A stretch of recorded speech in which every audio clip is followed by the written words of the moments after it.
Mm. Welcome to the fine print, ladies and gentlemen. I'm your host, Caleb Teskey, surprisingly with another great guest for you today here. Let's do the homework off the top. As usual, my last guest, John Rogers, who's running for lieutenant governor here in Vermont.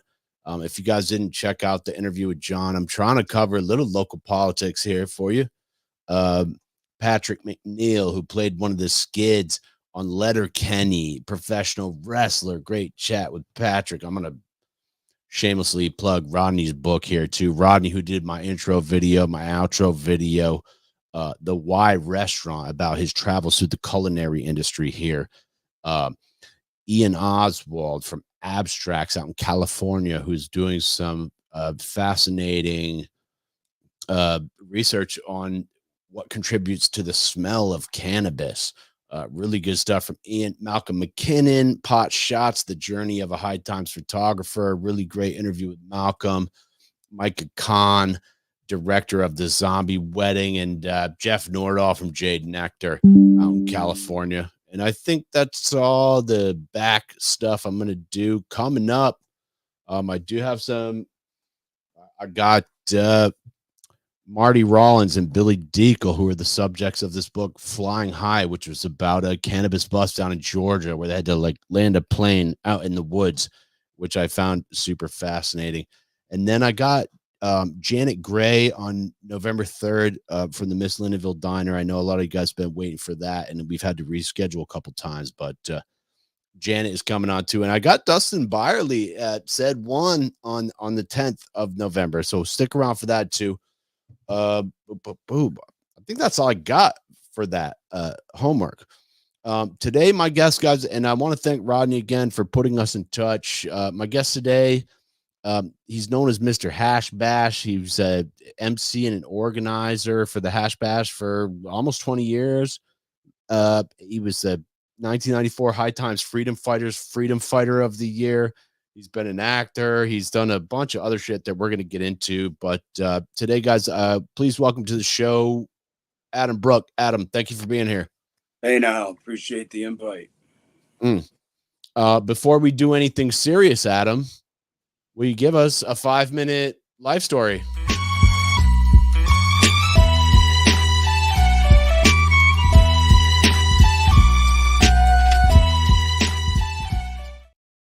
Sure, happy to. I grew up in the suburbs of Detroit and in Detroit. I was your average American kid for a long time. Like many other people, I thought that, if I got high, I didn't know what was going to happen. So that really wasn't a part of my childhood. It wasn't until I got in, I was working as a doorman. I really got into weed. I mean, I had smoked a little bit in high school, but working as a doorman, I got into weed, and my life has been an adventure. I started out working the door of a pretty famous club in Detroit called Bookie's 870. It was on the border of Detroit and the suburbs. A lot of interesting characters. Got tired of dealing with the alcohol and what that brought to my daily job.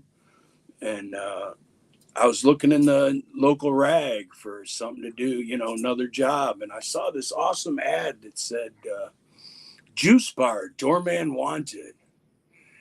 And I thought, what the hell kind of juice bar needs a doorman? That's the place I want to work. And ended up, it was a strip club, a totally nude strip club where they couldn't serve alcohol. So I ended up in the adult entertainment business, running strip clubs and bookstores for a few years. And that forced me to move from where I was out to Ypsilanti. But prior to that, Hash Bash always took place on April 1st, and my birthday's March 31st. So I would go up every year to U of M, not every year, in the mid 80s. I'd start going up there about 86. 85, 86. And I would throw a party at a friend's house the night before Hash Bash. Then we'd all go to Hash Bash. And when I got done working in the strip club business, I was living out in Ann Arbor. Got involved with the group of people that were putting on the Hash Bash. And eventually I became the MC. And this was back long before social media. This was in the late 80s, early 90s. And, we used to do things by fax machine. And it was all we could do to get a newspaper article written about the event. Can I slow you down for a second here, Adam? Yeah. I want to put you in the big box here. No I like the 5-minute life story to just be some basic details, but I really wanted to lead in. And obviously I put Mr. Hash Bash on the title of this video, but I really like, man, if you would take a little more time to lead into that and how you ended up getting involved with this type of activity here, because Sure. it seems like at the time when you were doing this, not a lot of people were doing these types of events, man. And I'd really love to hear that. And I've told this story 100 times, and I've heard the same exact thing from interviewers 150 times. And I'm going there, and it's got this process. But what I set up is the fact that I got involved in the Hash Bash. Now we look back as to why and how. Well, I got lucky. I grew up in a family that owned a family business. So I never needed to go out and get a job. I only wanted to go out and get a job because I didn't want to work with my family. I knew at some point I would be in the family business. We owned a luggage store. And I knew that I would at some point inherit the family business, which also meant that my name didn't have to be protected. Back then, people were scared. People were afraid to come out to an event like Hash Bash, let alone organize it, promote their own phone number so people could call. At one point, I ran a head shop in Ann Arbor, and we used to literally run the Hash Bash out of a head shop, and people would freak out when they would call, and we'd answer the phone, "Hello, Stairway to Heaven." And they had no idea that they were calling this well-known head shop. Of course, they thought they couldn't use lingo like bong and shit like that in our head shop. And we didn't care because it was Ann Arbor. So it was never really an issue. But I was one of these kids that grew up not having too many friends. I thought outside the box. I didn't take shit from anybody. My middle name's Leslie, and as a child, I had a real problem with that. And if you called me by my middle name or referred to me by my middle name, I'd beat the hell out of you. And my school record shows that. I mean, I was suspended in elementary school, middle school, and high school, all for the same reasons. And I found an outlet for a kid that didn't have many friends. I could be the guy because nobody else wanted to be the guy because they were afraid to put their name out there. They were afraid what would happen if I got busted. And even if I used a nom de plume, what happens when I get arrested? Because they're not going to put Dan Sky in the newspaper. They're going to put Malcolm McKinnon as an example. And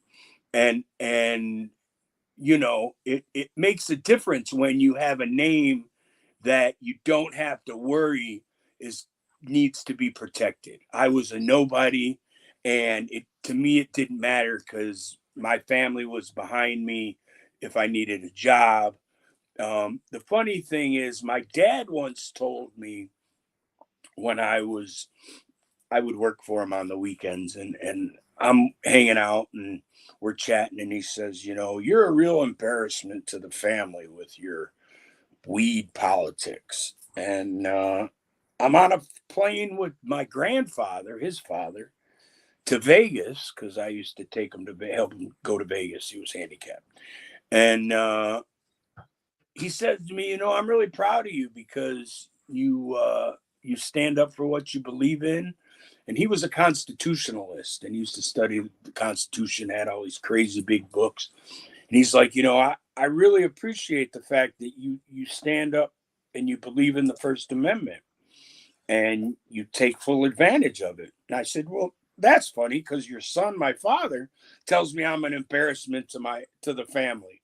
And my grandfather just kind of chuckled at that because to him, I was a superstar because I was willing to stand up to, quote, the government, which, dealing with the university literally became a game when it came to Hash Bash over the years. Yeah. So do you want to, and sorry to interrupt you, but maybe that's a good time to let's do the history of the Hash Bash, because a lot of my audience is here in Vermont, Adam. Sure. However, Rodney was kind enough to link us up, and I bought a copy of Malcolm's book before I interviewed him, and I saw a picture of you in there. And then Rodney said, hey, maybe you should interview Adam. So I assume there's a serious amount of historical context there, because it sure seems like Malcolm was right in the middle of a lot of this cannabis culture, and to see your picture in there was kind of fucking cool, man. I appreciate that. It's about being in the right place at the right time. And Malcolm he was working for High Times when High Times was going to these weed events. Fuel, Food, and Fiber and Medicine had become the rally cry, and High Times was now interjecting itself into all these events, to which guys like Malcolm on the staff said, hey, I'm a photographer, you got to send me. And just so you know, and shout out to Malcolm, I owe him many credits because I use that photo all the time and I never give him credit for it. So I have it published and do all kinds of shit, and I never give him the photo credits that I should. So, and he'll remind you on Facebook when you use his photo that I took that photo, he'll say. And I love that photo. Peace to Malcolm. Yeah, cool. Yeah, that was a little side track I had to ask you about. Right. And for me, it's all about hypocrisy. I figured out that hypocrisy was something that you could always win the argument on, because it was hypocrisy. So as long as you were on the right side of it, you were good to go. And my involvement in the Hash Bash started at a very unique time. Now, Hash Bash, the original one, took place on April 1st, 1972. And the reason that it happened on that date was through a series of court cases that are another whole show. But a guy named John Sinclair, who eventually became a legend, but at the time was just a troublemaker, according to the government. He was the manager of the MC5 at one point. He got arrested. At the time, Michigan considered marijuana a narcotic. The sentence was 10 to 20 years for possession. And he got arrested, got 9.5 years. And they wouldn't have let him out on an appeal bond, which normally they would. And he became a celebrity in the underground press because of that. So his name got spread all over. That was the beginnings of what we would call the pop movement. Leomar was a group that formed out of all of this, and it was all about timing, like I said. So he gets the law overturned. He eventually gets let out of prison after a whole big concert. They brought attention to him being in prison by having a concert at Chrysler Arena. John Lennon was there. Bob Seger was there. All kinds of artists from the day. Again, these are shit. Yeah. Oh yeah. These are minor little parts of my story, but they are a show into themselves. You could spend all day talking about that one concert, why and who and how, how Eddie Rubin and all these guys that were in and the political wing got involved with all these artists. Stevie Wonder, everybody showed up at this concert. That brought a lot of attention. The government decided that they were going to give him John an appeal bond. He gets out of prison. They then take the state to court. The laws ruled unconstitutional. At which point, this was in December of 71. They fight this. There's early March. They write a new law that's going to take effect April 1st. For 3 weeks, there's no marijuana laws in Michigan. And with this hippie commune, the Rainbow People's Party, the White Panthers that Sinclair and his people were running in Ann Arbor, they promoted this hemp fest, they called it, or hash fest, excuse me. The first one was called Hash Fest. They put all these flyers around Ann Arbor, and that was to take place on April 1st, the same day that the new law was going to take effect. And basically, this was a, fuck you to the man, finger to the man type event, where it was like, you can pass any law you want, we're still going to smoke weed. And it wasn't speakers. I'm into that. Yeah. Yeah. It wasn't, a stage with speakers and bands and shit like that. It was just people gathering on, at the time, what was the quote town square. It was called the Diag. It's a spot on the University of Michigan campus, but that's where all the politics in Ann Arbor took place.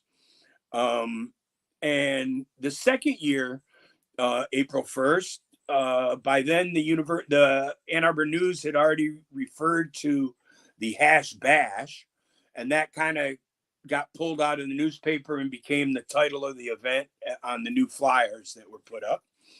And that second year, a sitting state senator, I believe.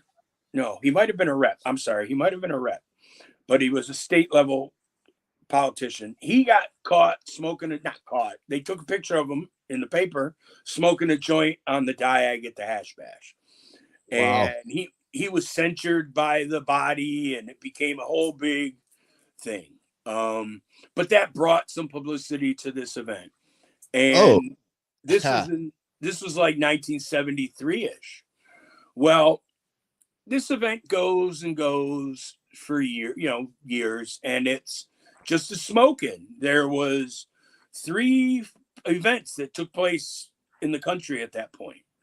There was the 4th of July smoking in Washington, D.C., and there was the Harvest Fest in Madison, Wisconsin, which started in 1971, and it's the oldest smoking in the country.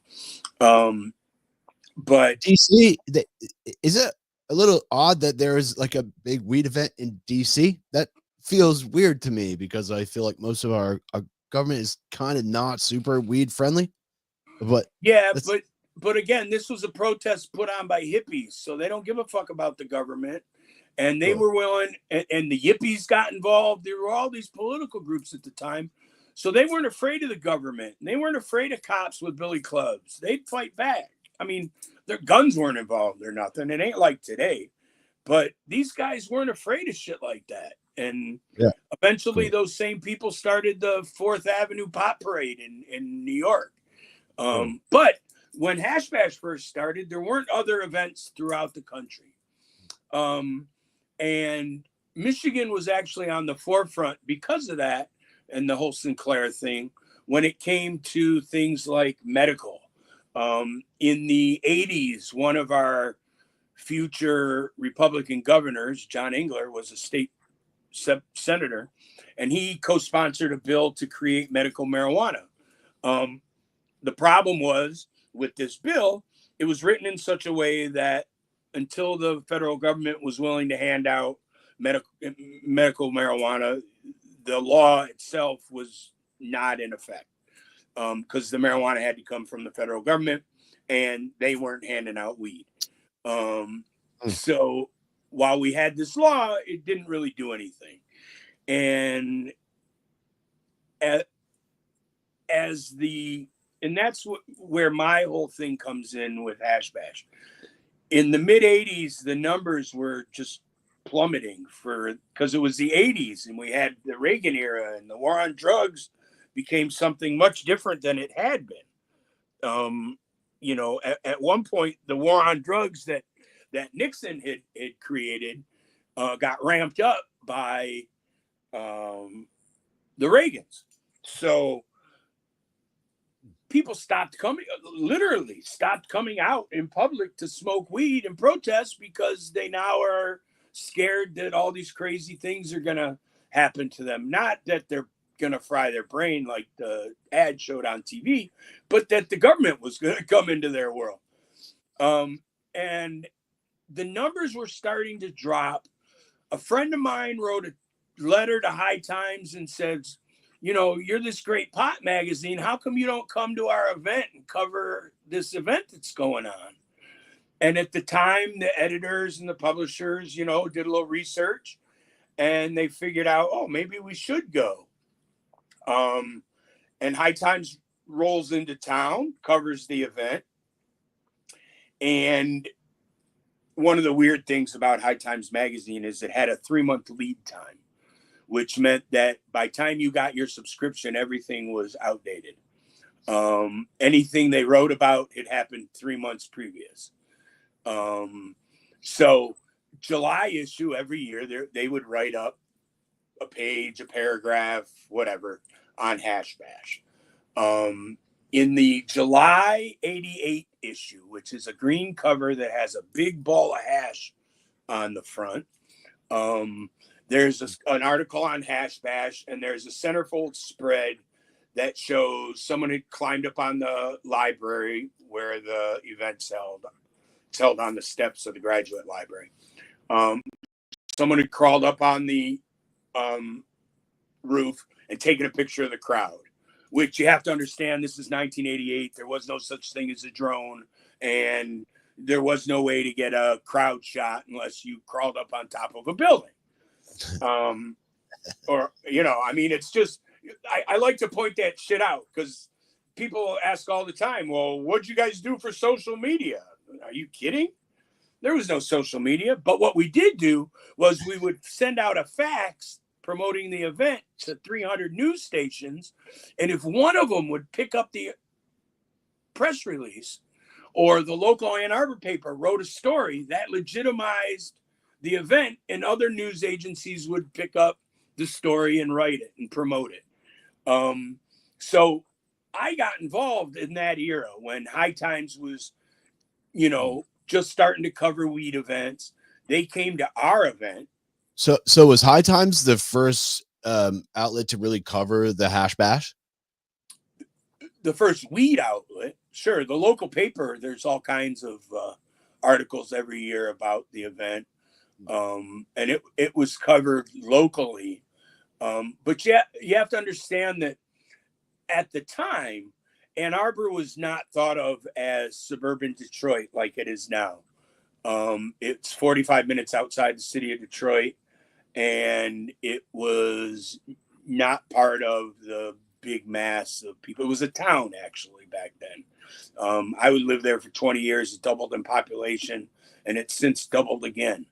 So it's in the university's completely taken over the whole city, where they bought up every piece of property they could and expanded. Sounds like UVM here in Vermont. Yeah. Right. Same type of stuff. And so for me, we at one point we had to sue the university because all of a sudden they decided they were going to require, because we were now having speakers on amplified sound, they required a student group to pull a permit so that we could have amplified sound. Well, they would deny us that permit and say, you bring all these people to our campus and they break the law. We're not going to approve a permit for that. And we'd go to court and the judge would say, it doesn't work that way, University of Michigan. You have to give these people their permit so they can, use the First Amendment. I mean, it's pretty simple law school stuff, but the university, we ended up suing them 5 times in 6 years. And we won every case. Eventually, the ACLU lawyer that was doing the work for us finally said to the judge, "Hey, can I get paid on this? You know, I've been here 5 times in a row now." Oh shit! And so you worked with the ACLU to sue the university. What happened was we needed to sue the university. We asked, "Can we get any help?" The way the ACLU works is they have a board.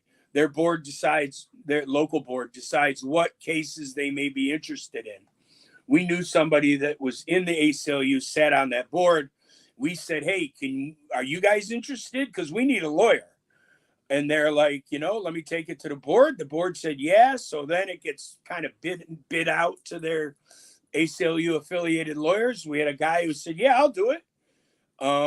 And this guy eventually says to the court, "Hey, can I get paid?" So the university had to pay him like $5,000 one year because they denied us a permit. Every year it was like the first year they deny us a permit, we walk in and the judge says to the university, literally says, "And you're denying them on a permit. You're denying them a permit based on what?" And they said, "Well, our rules, blah blah blah blah blah." And the judge said, "And your rules are published where?" "Well, we don't actually have a set of rules for the diag, but this is what we do." And the judge says, "Well, you better come back next year with a diag use policy, or we're going to be in the same situation that we're in now." Bam, hits his gavel down and says, "I find for the plaintiff, give him his permit, let them do their thing." Next year, they denied us, and now they got the use permit, the diag use policy. And they're like, "Well, we're denying them because of this, and we're denying them because of that." Judge said, "That's unconstitutional. You can't." So each year it was like they tried a different way to block us. And my job was to promote this event and get people there. At the time, the easiest way to do it was have a news story, a legitimate news story, because people read this thing called a newspaper back then. You could block your view from a group of people because you could open the paper like that wide and people couldn't see you if you were reading a newspaper. It was great. It was an awesome time to be alive in America. Anyways. I like a newspaper. Yeah. Right. The interesting thing is when you file a lawsuit in court, you become a legitimate news story. Now, they may not find your court case interesting, but if it is, you're legitimized. They'll cover you. And of course, we knew the writer at the Ann Arbor newspaper. So we call him up and say, "Hey, we got a case in the court. Can you help us out?" And he's like, "I'm on it." And we'd get a story written in the Ann Arbor News, and then a newspaper in Vermont would pick it up. And all of a sudden, there's guys in Vermont reading about Hash Bash in Ann Arbor. It was Chicago, they'd pick it up. LA, they'd pick it up. Hello. Right. And I know people in Vermont. I know people in Vermont heard about it because eventually I met one of the U.S. senators from Vermont, and he knew of Hash Bash. Of course, he was a big Grateful Dead and Crosby, Stills and Nash fan, and I did some work with Crosby, Stills and Nash, so I met him.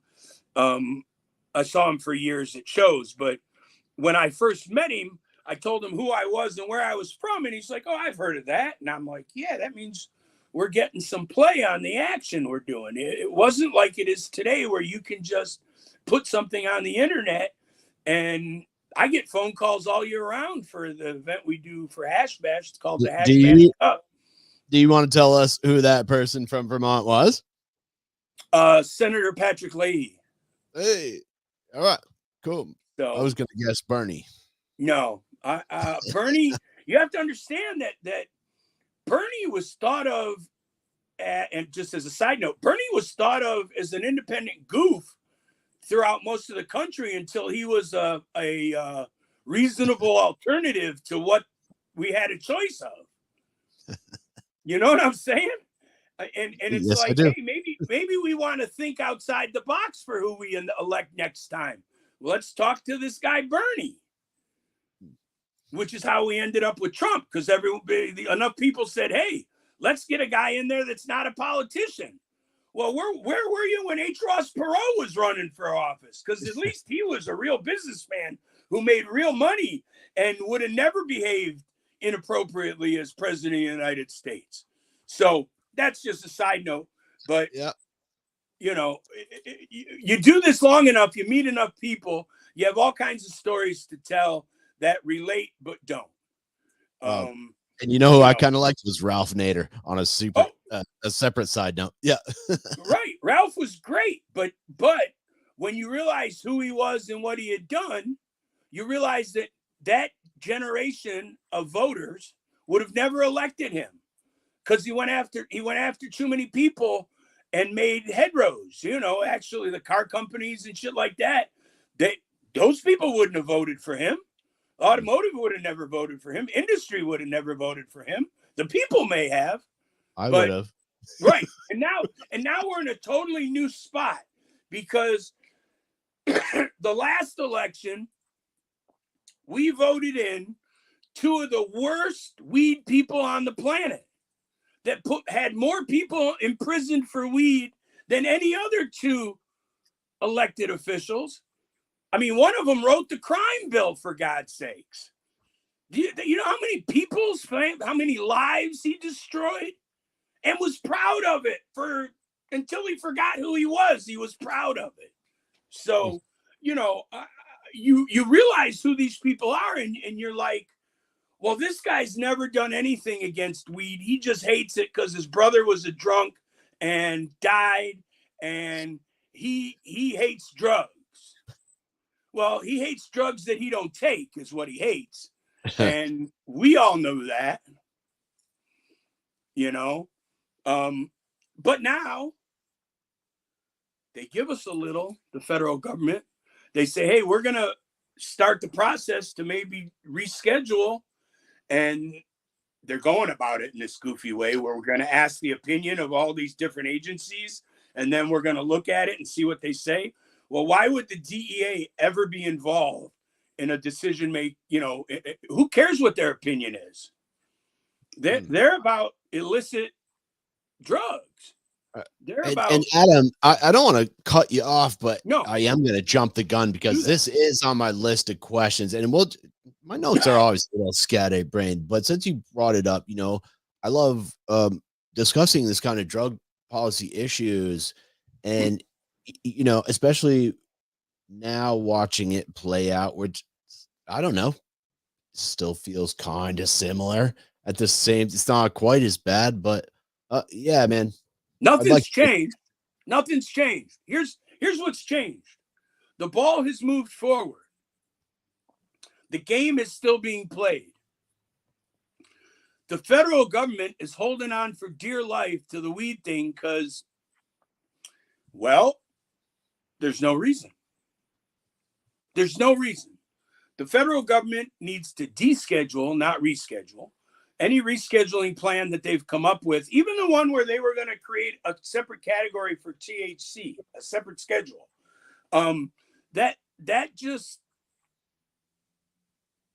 That goes against what weed people want.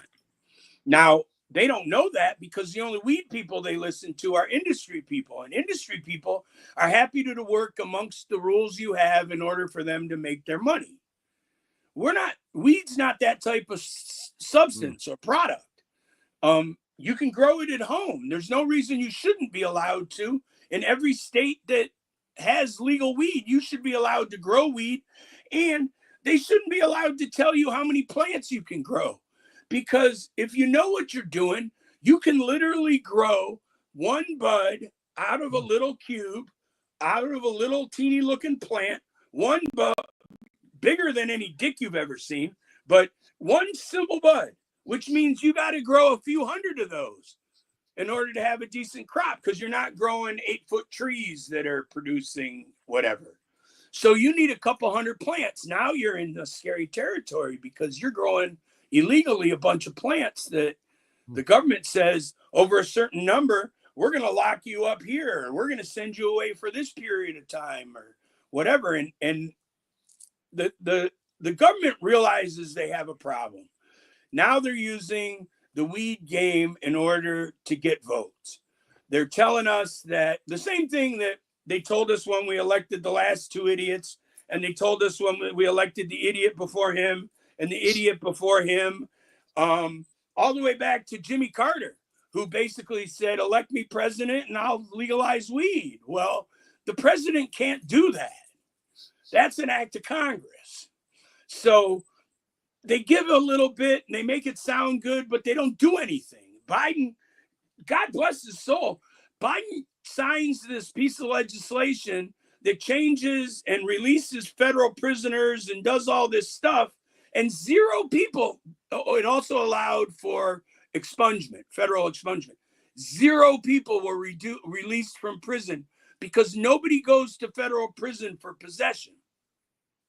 You go for criminal sales. You go for a gun charge when you had weed. You go for all kinds of other things, not the weed. So Biden sounded good. He did this thing. Everybody started to jump up and down and yay. And then when you read into it, you realize he didn't do anything. But you talk to people who don't know the weed game like me or you or some of your viewers. And don't flatter me like that, Adam. Well, I mean, grandma thinks that weed's been legalized. Okay. I mean, really, ask any grandma. She thinks weed's been legalized, even if she doesn't smoke it. And weed hasn't been legalized anywhere. There's still some criminal penalty in most of these places if you do the wrong thing with the weed. So that's why the asset forfeiture, I believe, is still on the books in a lot of places. And that was, once you realize what the war on drugs was, and specifically marijuana, you realize that, yeah, back in the day, forget about the fact that all a cop had to do was claim he smelled weed and he knew that the 70 or 80% of all the black guys he stopped would have weed on them. So he could get into your car to search because he lied. Well, now the smell of weed isn't a probable cause. So now when you pull me over and my car stinks to high heaven, you can't get into my car as a police officer in Michigan because you don't have probable cause.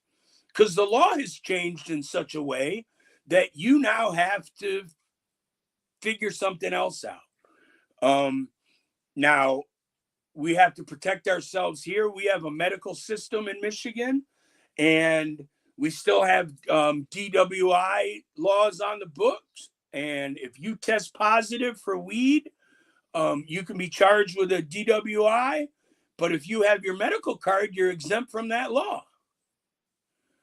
Now, a lot of people don't understand that. So when recreational came, they decided to give up their medical card because why pay the state for this card?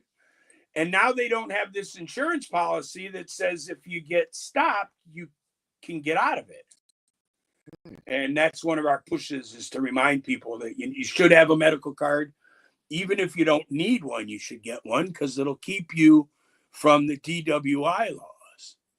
Just happens to exempt you from that. But the only option that I find that the federal government has is to deschedule and say, you know what? It's no longer part of the Controlled Substance Act. It is descheduled, at which point all 50 states are now single law states, meaning each state has its own laws, which also puts you on the wrong side of the Civil War because now you're fighting for states' rights as opposed to a unified union. So each state's going to say, we want the law we have.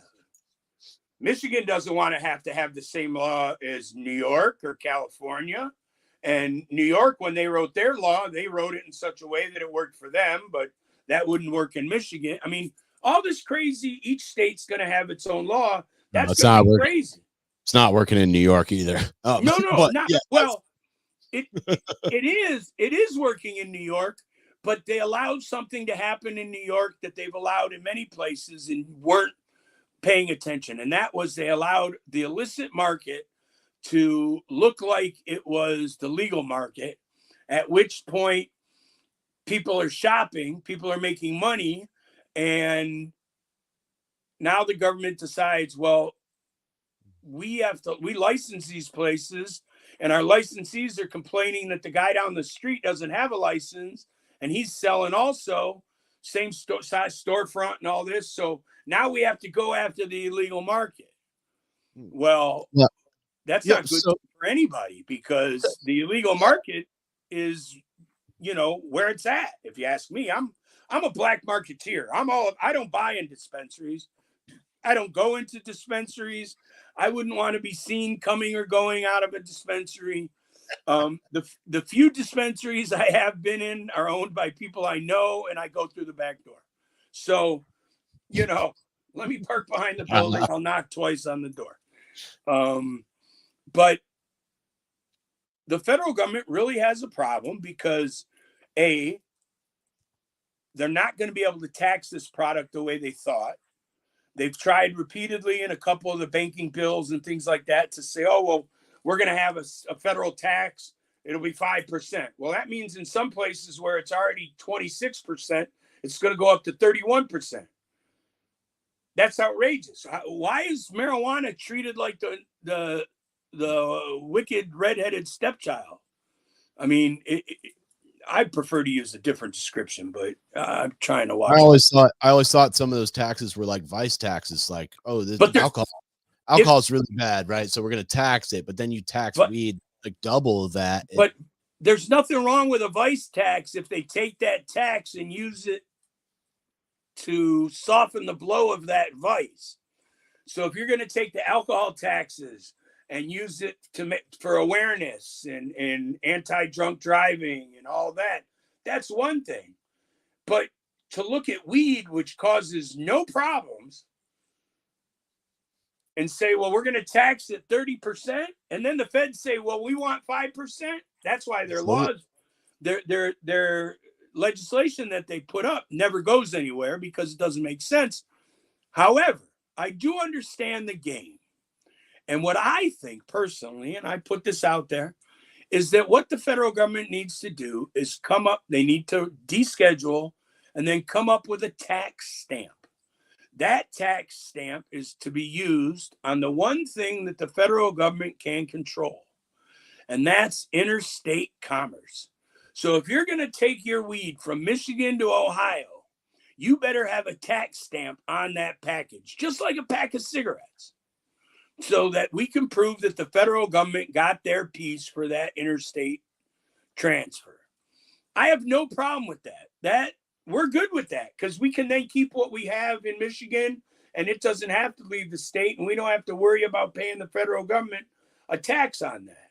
Mind you, why are we this reminds me of like when they got rid of slavery.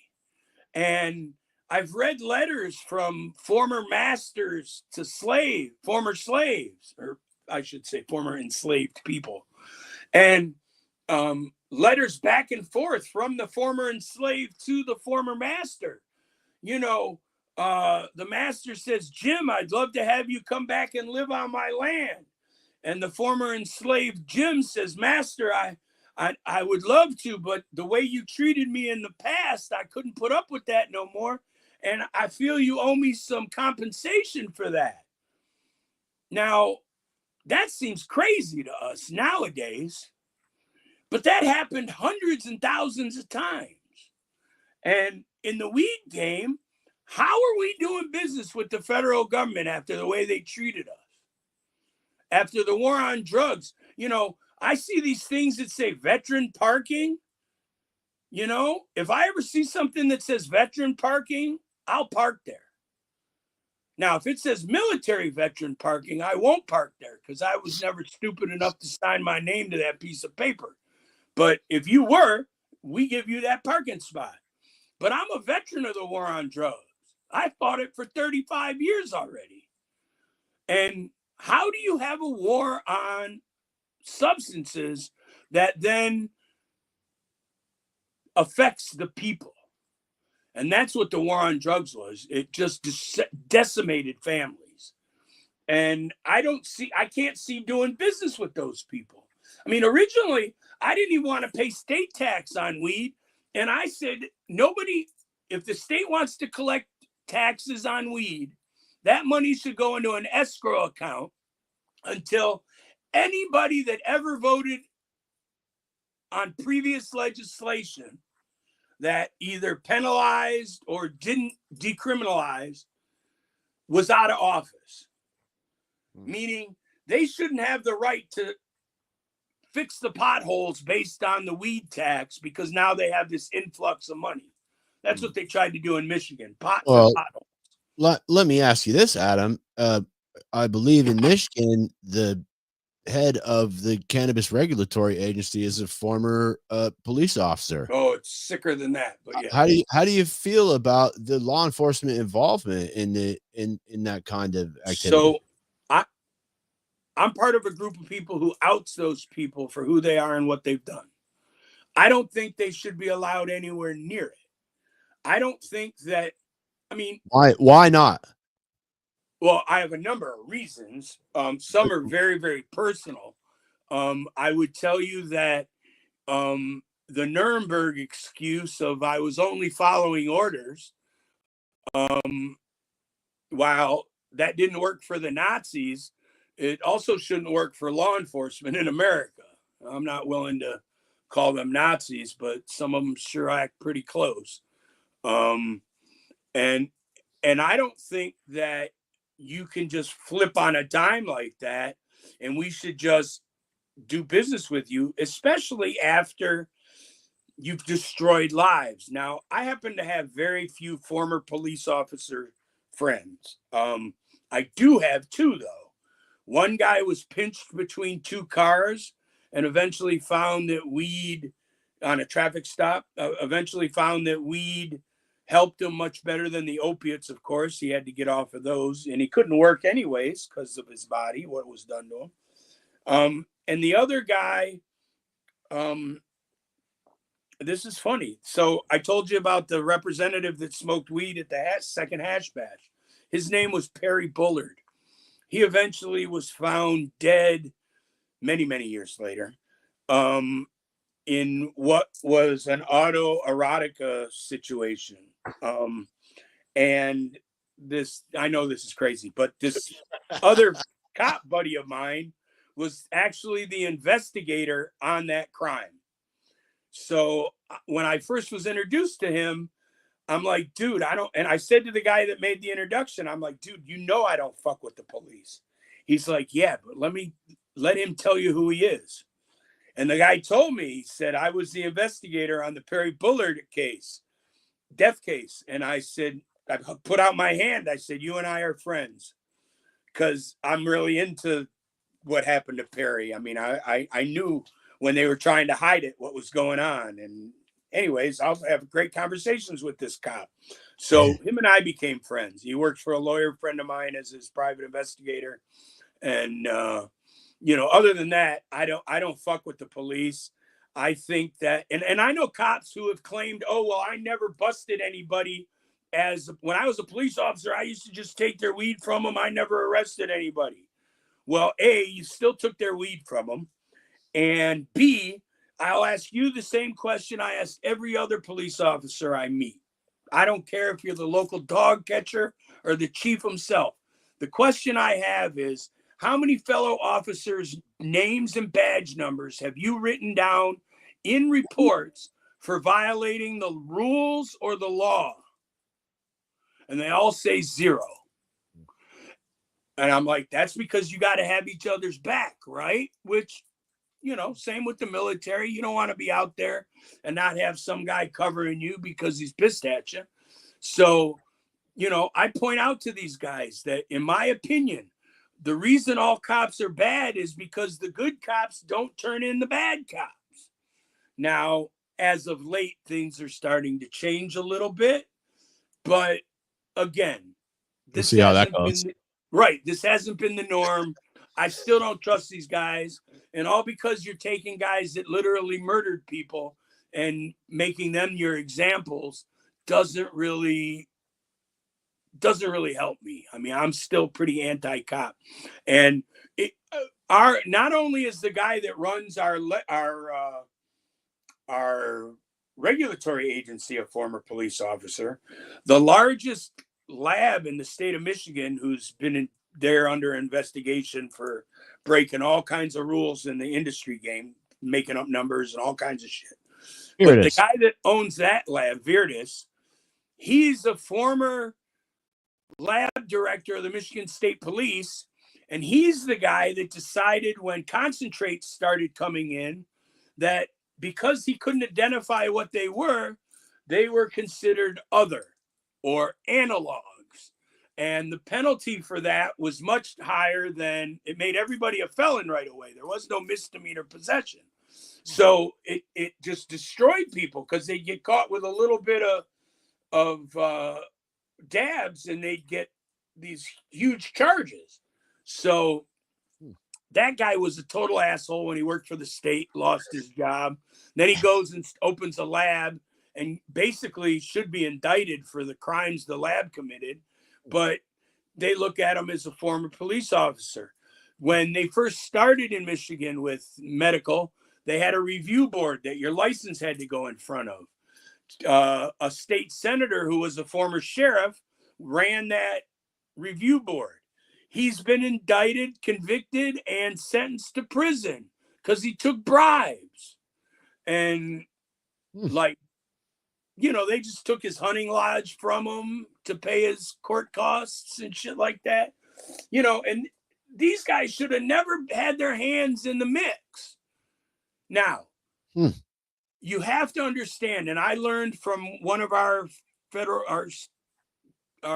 U.S. senators, Carl Levin, who's retired. I learned from him something very interesting. I was at a private family party. He's friends of the family. The family was big donors to him and his father, all his shit's brother and whatnot. So I'm at this party and there's the U.S. senator right there. And I walk up to him and I shake his hand and I say, hey, I'm a big fan. I just want to let you know, I'm the weed guy and, I've been doing Hash Bash for years and we're coming at you with some ballot initiatives we're going to put out there. And I'd love to get your support. It's all based on medical. Well, I could never do that. It's a killer in the political realm. But one thing you should know, you and your people can pass any law you want. Me and my people make the rules. We win every time. And that's the problem, is that if you have the access to a ballot initiative in your state and you pass a new law, the legislature is the group that actually writes the specific rules. So now you have a bunch of people who don't smoke weed or can't smoke weed because of the job they have, and they're going to make rules about smoking weed. Well, why didn't they start talk groups or invite weed smokers on the panels to make these decisions? Now, Michigan has since done that. Can I tell you, it seems like some of them did and maybe just ignored all of the advice that they got from people that know more than they do. Well, they do in some respects. They don't. You have to understand, if it was a lobbyist type setup, they don't buy that because they hear too much nonsense from both sides. When you have, like they're doing in Michigan, these talk groups where you have to write them a letter and tell you who you are and what your qualifications are, and they'll decide yes or no, do they want to put you on the talk group. My problem is, when I fill shit out, I write my name at the top and all the questions are basically see above. Because if you don't know who I am, I don't need to be there. If you know who I am, then you know why I should be there. So I'm not good at the government type thing because they don't appreciate people like me. And I wouldn't let anybody get away with saying shit that ain't true. And that happens a lot in these things, that people, they talk from their point of view, what they know. So, right now the big thing is testing, and the industry all over the country talks about how important testing is. And the government types talk about safe weed and how important testing is. I'm sorry. None of you motherfuckers were smoking brickweed from Mexico back in the 60s, 70s, or early 80s. And none of you have any idea what we used to see or smoke. I mean, yeah, every once in a while there was some sort of live animal that was no longer live in the bale of 35 pounds of weed. You'd find all kinds of bugs. You'd find sticks. You'd find stones. You'd find all kinds of shit in that brick. And it was always brown. And then eventually they sold off all the old weed. Now the weed was coming from Mexico and it was green. But at the same time, weed was coming in from Canada called BC Bud. And you didn't need Mexican weed anymore because now you had Canadian weed. But we live in Michigan where we've been growing our own weed since the early 80s. We have unique genetics that came from the people in Amsterdam. It was sold out of Michigan, shipped out of Michigan. So a lot of it ended up getting passed around Michigan. And because we, like Vermont, because we have such a shitty grow season, everything we do is indoor. I mean, there is an outdoor crop, but nobody I know smokes it. But the indoor crop has been perfected because, winter time, we know how to deal with intake air that's 5 degrees below zero. They don't think about that in Cali. They're trying to cool off their grow rooms out there. Well, we have that problem too, but they don't have to deal with the cold. Well, and these guys, Marty Rollins and Billy Dackel, I can't remember which one of them said it to me. This is the book called Flying High, where they got busted in Georgia for landing a plane full of weed in the woods. But they said those boys up in Michigan, they can fucking move some weed. Oh yeah, there's a book. It's sitting right on my desk. I can see it here. When money grew on trees, and it's about a bunch of yahoos from Michigan who hooked up with guys down in, Alabama, and just started moving tons of weed down there. So that shit's never going to end. I don't care what laws they pass. I don't care how legal they make it. Beer was legal and you still couldn't get Coors east of the Mississippi. My father used to smuggle beer back from Colorado when he'd go skiing. Beer. And my father wasn't a beer drinker, really. I mean, it's not like he always had a beer can in his hand, Well, once in a while, when he was outdoors working or something, he'd have a cold beer, and it was a Coors. And Smuggler's Notch is half an hour down the road from where I'm sitting right here in Vermont. Right. It ain't called that by mistake. No, I mean, Detroit during Prohibition, there was no Prohibition. They just brought it all in from Canada. All kinds of ways. I want to slap. Let me slap this comment up from this is Luke Williams. I'm watching from a third world country. I think he's down in the Dominican right now. Just so you know, this is being produced from a third world country. Well, hey, Vermont. I don't know if you know that, but I haven't smoked in 12 days. I think he's been down there. Yeah, he's a Canadian. And we forgive him for that. But he's down in the Dominican right now. Eventually, we're going to take Canada over. So they're my friends. I want them to know. They won't let me in now. I'm considered an undesirable. I love it. Yeah. Well, I got a DUI, so they don't like me up there either. Right. But that's only since 9/11. You have to understand that the United States brought that on themselves. We used to go up to Canada all the time. I grew up half an hour from the Canadian border. We could go there whenever we wanted. It was never a problem. All kinds of criminals used to go to Canada. And when 9/11 happened and the U.S. closed its border and said to Canadians, well, you need to prove this and prove that before we let you in, Canada said, oh, you're going to treat our people like that? Fine. We're going to treat your people like that. And all of a sudden, you couldn't get into Canada if you had a DUI, if you had gun crimes. Oh, my God, you should see. I got out of prison, and I did 2 years in prison for guns because they came looking for weed, and there was no weed, but I had some guns, and I was a felon. But I get out of prison. My wife gets invited to a wedding in Canada. Windsor's like 30 minutes from me. It's south of Detroit. It's just a 30-minute drive. And we're trying to cross the border, and they're like, move over to secondary, you know?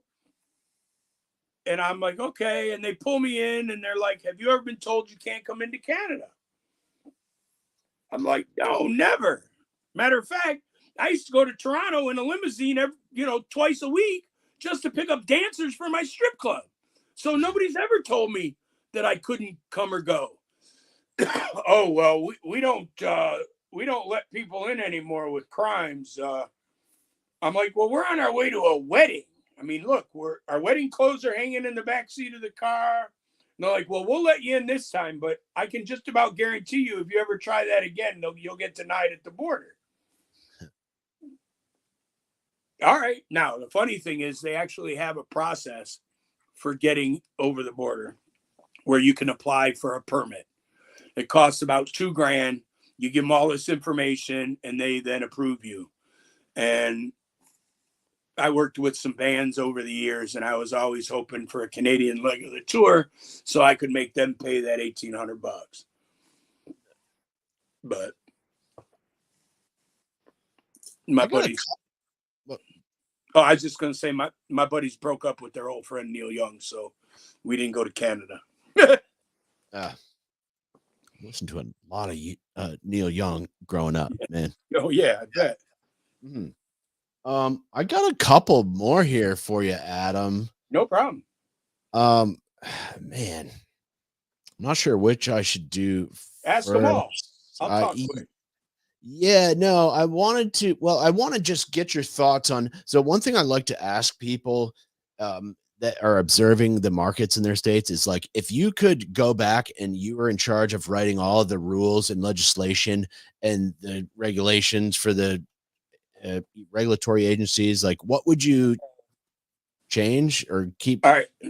What would you throw away? What would you change? Or do you think they also have some good ideas in there as well? So like if you were in charge, how would you change things that you think could be more favorable to business owners? Well, that's actually a very good question, especially specifically for Michigan. But when Michigan first passed the law, they fucked up. The government fucked up. New York learned this lesson and did it right.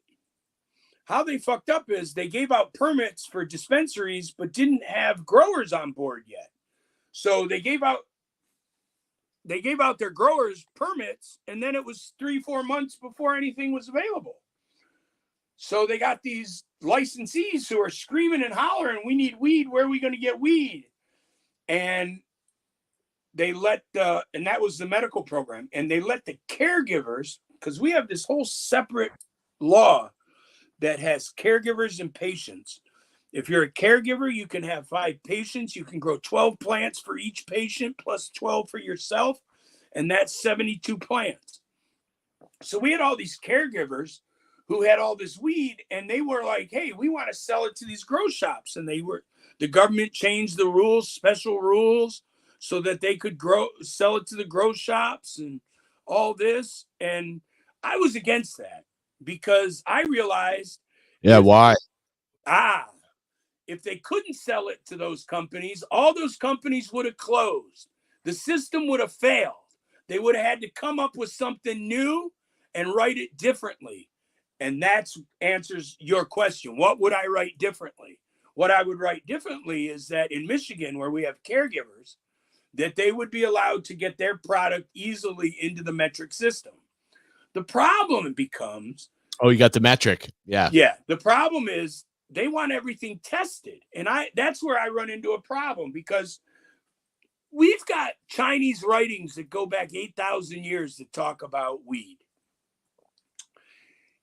If they knew about weed 8,000 years ago, and they were smoking it for the last 8,000 years, humans, and then they come up with the gas chromatograph to do testing on said product, don't we already know what's healthy and what's not healthy based on the fact that the damage it's doing to people? Mm. Of course, marijuana doesn't do damage to people, except when the government sprayed paraquat on it. So I guess the government does understand that people out there might put poisons on their plants, and then people may smoke those plants Well, and ingest those, heavy metals or pesticides or whatever. My point is, if you didn't treat them that way and you didn't make it the commodity that you made it, you wouldn't have to worry about people doing bad things in order to increase their yields, in order to save their crops. Eagle 20 wouldn't exist. It wouldn't be needed, even though there's a proper time and a place to use some of that stuff. I owned a grow shop at one point, and, you'd read on the bottle specifically for, flowers, do not ingest flowers, only to be used during this part of the life cycle. And it told you right there. Same thing with PGRs and stuff. You can use that stuff if you use it at the right time. It's when you use it at the wrong time that it becomes a problem for the smoker. So that's where they talk about testing. But most of us that are weed heads, for lack of a better term, we know when we want to smoke something or not. We roll that joint, we take a hit or two, and we go. And we used to hang out at the club, and we'd walk around to the different vendors and get a gram or two, roll it up.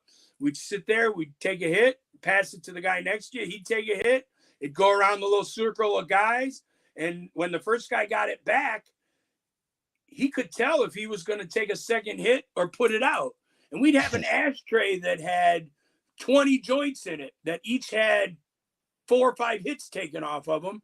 And then we put it out because it just wasn't worth smoking.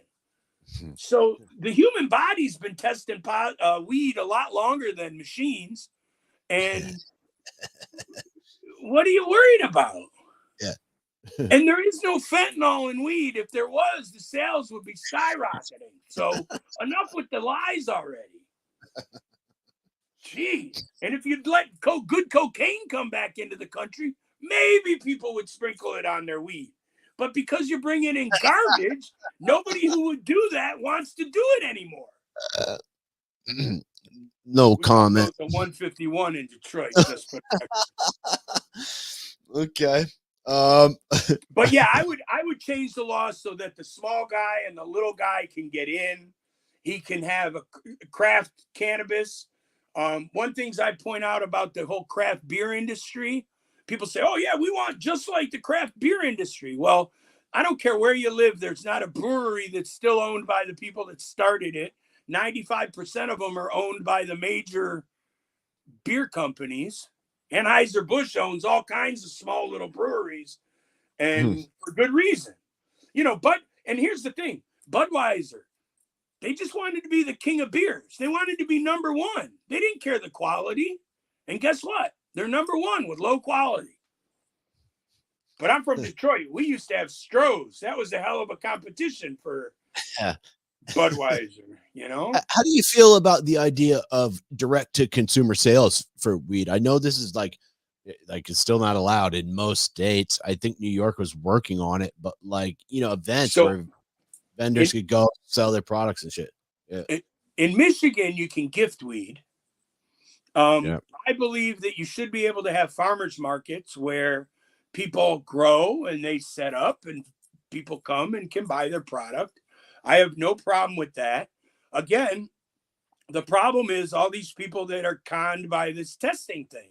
So they're going to want, what do they want? Tests at the farmers market? I can tell you, I've put farmers markets together.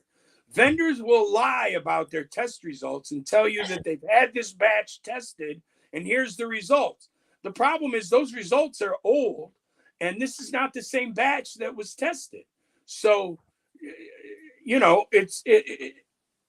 testing to me is a joke, especially if we're testing for the things we're testing for, as opposed to the things we should be testing for and learning about, like terpenes, which is another whole subject that most weed smokers have no concept about.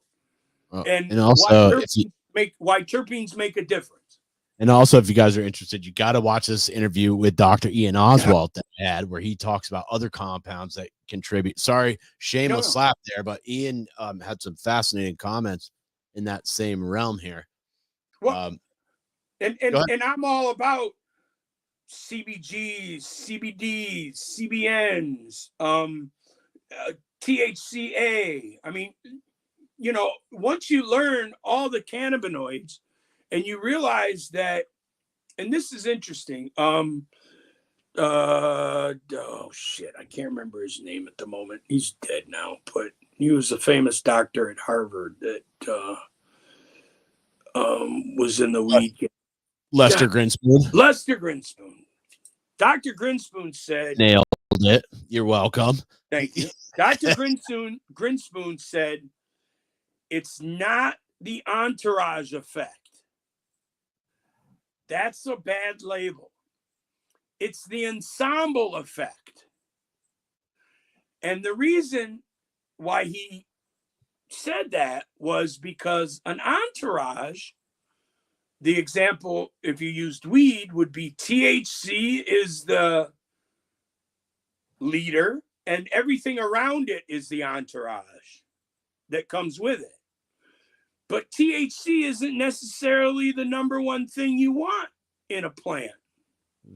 It might be CBD or, you know, CBG or CBNs or whatever. And like an ensemble, like an orchestra, they all have to work together. If the trumpet player starts playing his own tune or much louder than everybody else, then he's got what looks like an entourage, people trying to catch up, people trying to work around him. With the ensemble, everybody works together. And that's the key when it comes to THC or CBD or CBN or any of these other cannabinoids you've learned about, is that they all work together. Full spectrum is the only way to go. And if you don't understand that, you really got a lot to learn about weed before you say anything. You can smoke all you want, but there are people that go, man, I just bought some 29% THC weed at the dispensary. And I'm like, well, first of all, you think that's what you bought. Second of all, what about the rest of the plant? So that's my little rant on that. Hell yeah. And I think on the phone, you know, this will tie back to something you said earlier, but I believe you said something about how they tax medical weed, but there's no other taxes on like medications. Yeah, Michigan doesn't have any tax on medication, but they tax medical marijuana 6%, which is our regular sales tax. So they don't charge a sales tax when you go pick up your medication. But they do at the dispensary when you pick up your medical marijuana. Now, they don't charge you the excise tax, which they charge on the adult use side, which is another 10%. So Michigan's really on the adult use side just at 16%. It's 14, another 14 in Vermont, so it's 20% here, but yeah. And now, I mean, the question then becomes, what are they doing with this tax money? What do they have to do with it? What's the law require them to do with it? In Michigan, in Vermont, up to $10 million a year goes back to Department of Health, so they can do educational programs, which to me don't really teach people a whole lot because those folks don't really know anything about weed. Right. And anyway, it would include an anti-weed program also. Right. It wouldn't all be pro. It'd be pro and negative, positive. It's very strange like that. Yeah, but what are they doing with the money in Michigan? Well, in Michigan, some of our money goes to like fire departments, local fire departments. If you have dispos in your, I think if you have dispos in your city or township, county, whatever, you get a percentage of a pot, and then local governments who you have to get approval from the local government and a state license. Local governments get something like 36,000 per dispo in their city. So Ann Arbor, for instance, a couple of years back got $600,000, and they went and rebuilt the systems in the courthouse and updated all kinds of things. Okay. That helps everybody. I don't have an issue with that, but they get this money that they can then do anything they want with these communities, which Okay. That's a payoff, if you ask me, is that what's happened is communities have now, who had opted out, have now seen what their neighboring communities are doing. And somebody on their local council said, hey, if we allow a couple dispos, we'll get a few bucks. Right. And then it's how many do we allow? Well, the city I actually live in has, I don't know, 30 restaurants, 30, 40 restaurants in that little 3-block downtown. And, each one has a liquor license and they allow all that, but they wouldn't allow a dispensary. And it's like, well, how many are you going, when you finally do decide to opt in? Is it just going to be random or all comers, or are you going to limit it? Because your liquor licenses are limited. We're having the same issue in Vermont right now, where in Burlington, which is a city, it's our only city here in Vermont, and it's maybe 50,000 people, and a lot of those are just college kids who aren't even old enough to buy weed, and we got 15 dispensaries down there for, let's call it 30,000 people or 35,000 people who are actually of legal age, and it's getting crowded in a hurry, and I don't know. So they shut off licensing for the whole state. Right. Are they grouped together in one area, or are they spread out? Oh man. If you go up Church Street in Burlington, you can hit 3 that are like back to back to back. Right. And then there's another one half a block up the road, another one half a block right behind it. It seems crowded for an area that small. And I don't know what the answer is either. I'm in favor of competition and things like that, but it does seem like at a certain point there's just too many fucking dispensaries for not customers. I agree with you. However, I lived in Detroit and there's a liquor store on every corner. Yeah. And I don't know why there can't be a dispo on every corner. And one in the middle of the block. And what's worse than that, is that not only do they allow them in, multiples like that, like on top of each other, but they control where they can put them. So in Michigan, you can't have a dispo next to a church, next to a school, next to a daycare center, within 1,000 feet of any of these things. And that just makes no sense. You got liquor stores that are right next to all these things. But you won't let weed do that. I was just going to say, just like they're about to try to ban advertising and make it conform to the beer and wine restrictions as opposed to what we have now. And also some of the packaging issues seem similar. They're like, we don't want this to appeal to children. It's like, well, I go to a gas station, they have rainbow colored American Spirit cigarettes. Right. And every different color vape cartridge and inhalable nicotine. And it just it does seem kind of hypocritical. Especially when you gotta be over 18, if not 21, to buy any of that stuff. Now, the problem is people that leave it around their house and their kid finds their gummies and eats it. Okay, it happens. Those hospitalizations are way up everywhere they legalize weed, but nothing's happening to those children. There's no damage being done. I wouldn't even go as far as saying some of those kids are getting turned on now that, they've smoked some weed. They're tuning in, and they're going to drop out pretty soon. But Timothy Leary would be proud, It's just not the scare tactics of old. We legalized in Michigan, and all of a sudden, the sky didn't fall. It didn't cause black men to rape white women.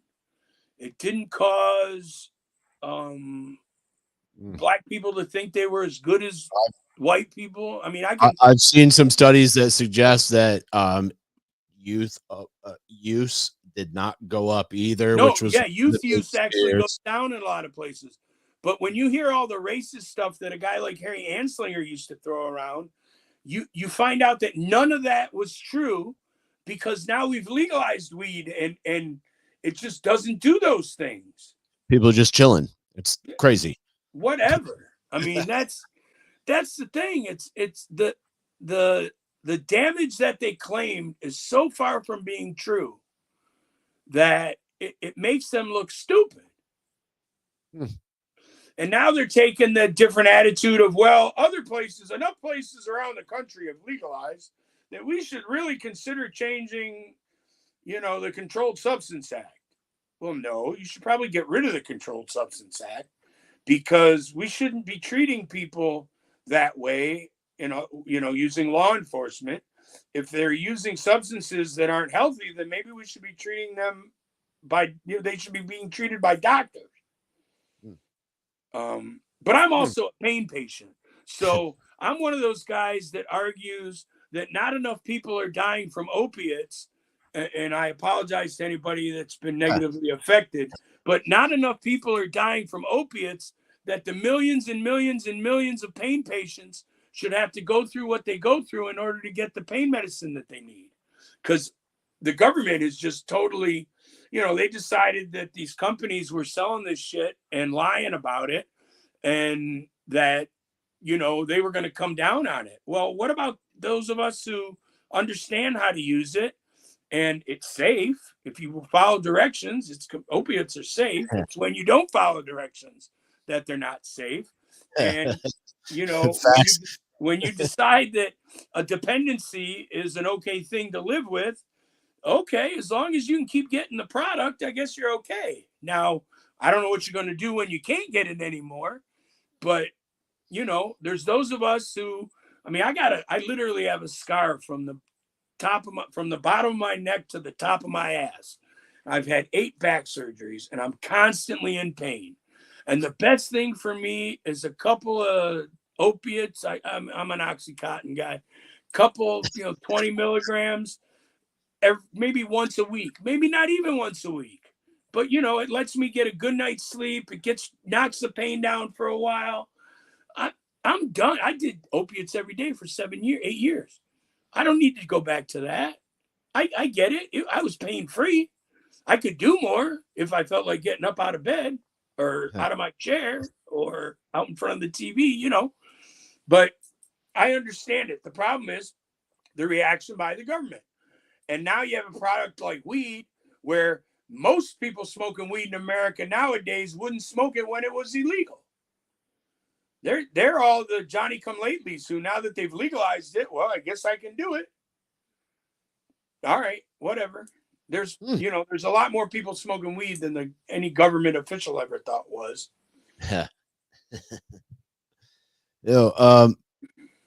I'm running out of shit here, Adam. I'm gonna pull myself back up here for a minute. Oh yeah, there we go. Adam Brook, thanks for being here, man. I'm about at the end of my list of questions, but I want to leave the last minute here for you. If there's anything we missed that you think is important to mention now, or shameless plugs or shout outs you want to give, now would be the time. I appreciate you coming on tonight. It's been a pleasure speaking to you. I hope we stay in touch, man. No, I appreciate it. And of course, I'm willing to come back anytime, talk to you some more. Like I said, I've been doing this a long time. I've seen a lot. I've been a part of a lot. And I'm always willing to talk about it.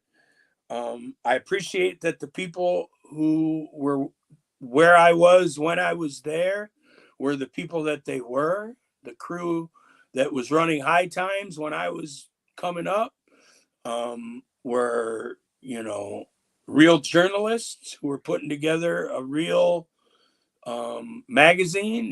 It was Weed Central. It wasn't about music. And yeah, things change over time. But you see what happens to those people when they change what they're doing.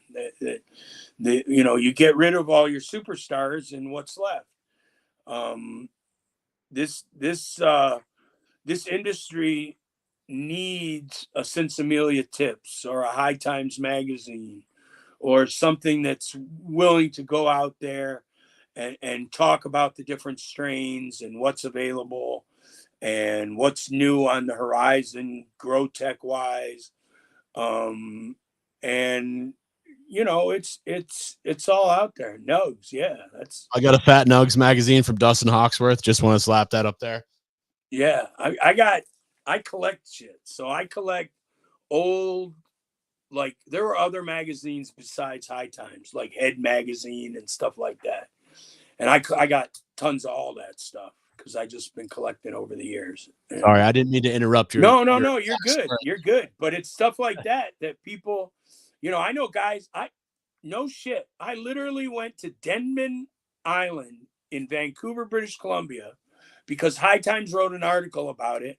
And a buddy of mine said, let's go there and see if we can find these people. There's only a dozen people who live on the island. See if we can go meet the people who grow this particular weed. And we went up there. He got a cut. He mailed it back to himself. It was great, all because it was something we read in a magazine. So I encourage people to check out, weed traveling. Go to all the states you can where weed's legal. Check out their system compared to the system in your hometown or the state you're in, and live it up. I mean, it is what it is at the moment. Trust me. If you're young enough, it'll change drastically before you die. And we still got a long way to go. That's really the problem when it comes to weed and weed politics, is we have a long way to go, even though we've come so far. But as long as we keep moving the ball forward, we're good. That's really the way I look at it. That's why, I try to learn as much as I can about the different laws around the country and how well they work or how they don't work. And we'll move on from there. They came out. I'm about to join up with this descheduling group. They came out with their concept of rescheduling the federal government, and there's a group out there saying, "Whoa, wait a minute, that's not what we want. We want this, and here's why." So it's going to change. We still got work to do, but it's going to change. And I just try to stay as connected as possible. Sounded like you were tailing off there, so I thought this would be a good place to wrap it up, Adam. Oh, I appreciate it, man. Like I said, anytime. Stick around for a minute if you would, please, guys. Sure. Thanks for tuning in. It's been Adam Brook here, Mr. Hash Bash. I'm your host, Caleb Teskey. Remember, the devil's in the details, and the details are in the fine print.